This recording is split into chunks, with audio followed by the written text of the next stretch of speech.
नमस्ते। आज बात करते हैं भारत के नए लेबर लॉज के बारे में। ये एक बहुत बड़ा बदलाव है और सबसे बड़ा सवाल ये है कि इसका हमारी जेब पर, हमारी सैलरी पर क्या असर पड़ेगा। तो सीधा मुद्दे पर आते हैं। जो सवाल हर किसी के दिमाग में घूम रहा है, क्या नए नियमों के बाद टेक होम सैलरी, मतलब जो पैसा हाथ में आता है, वो वाकई कम हो जाएगा? आइए इसी को समझने की कोशिश करते हैं। तो सबसे पहले बात करते हैं सैलरी की, कि पैसों पर इसका सीधा सीधा क्या असर पड़ने वाला है। तो देखिए, सारा खेल एक नियम का है। नया नियम कहता है कि अब बेसिक सैलरी आपकी टोटल सीटीसी का कम से कम 50% होनी ही चाहिए। बस यही वो एक लाइन है जो पूरा का पूरा स्ट्रक्चर बदल रही है।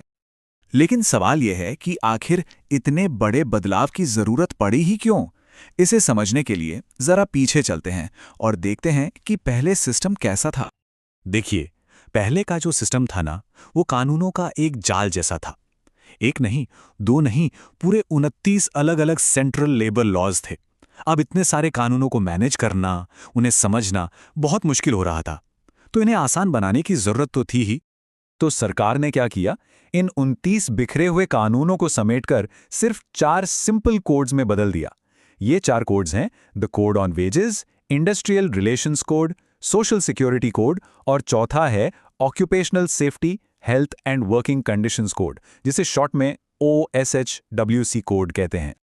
चलिए अब वापस आते हैं उस 50% वाले नियम पर और देखते हैं कि ये सैलरी के पूरे गणित को कैसे बदलता है। देखिए, इस पूरे बदलाव की जड़ में है वेतन यानी वेजेस की एक नई परिभाषा। अब सरकार ने तय कर दिया है कि वेजेस का मतलब होगा बेसिक पे, डियरनेस अलाउंस और रिटेनिंग अलाउंस।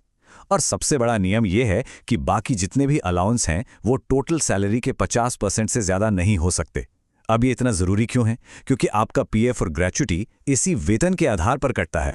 तो पहले होता क्या था, कई कंपनियां, जैसा कि आप देख सकते हैं, बेसिक सैलरी को बहुत कम रखती थीं। मान लीजिए सिर्फ 30%, और बाकी का 70% हिस्सा अलग अलग अलाउंसेस में दिखा देती थी। इससे कंपनी का फायदा होता था, क्योंकि कम बेसिक सैलरी का मतलब था कम पीएफ और ग्रेच्युटी का कंट्रीब्यूशन।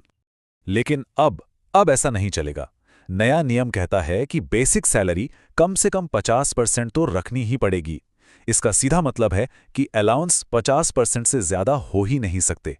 बस इसी एक बदलाव ने पूरा गेम चेंज कर दिया है। तो अब इसका असर क्या होगा?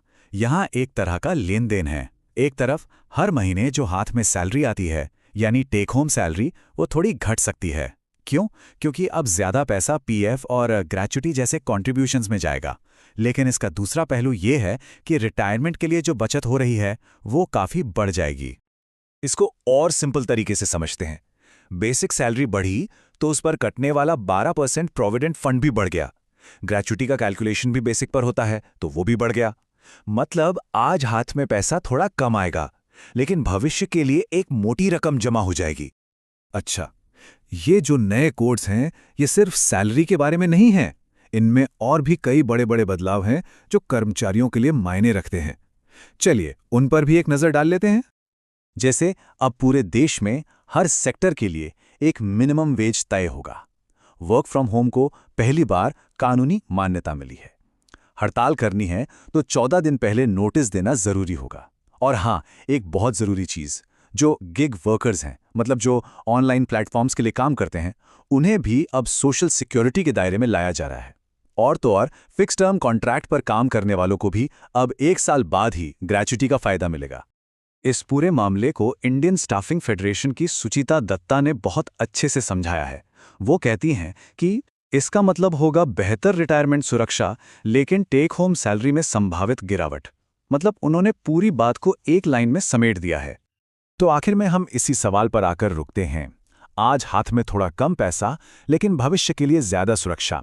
क्या ये आज के दौर के कर्मचारियों के लिए एक सही सौदा है? ये एक बड़ा सवाल है और इसका जवाब तो शायद वक्त ही देगा।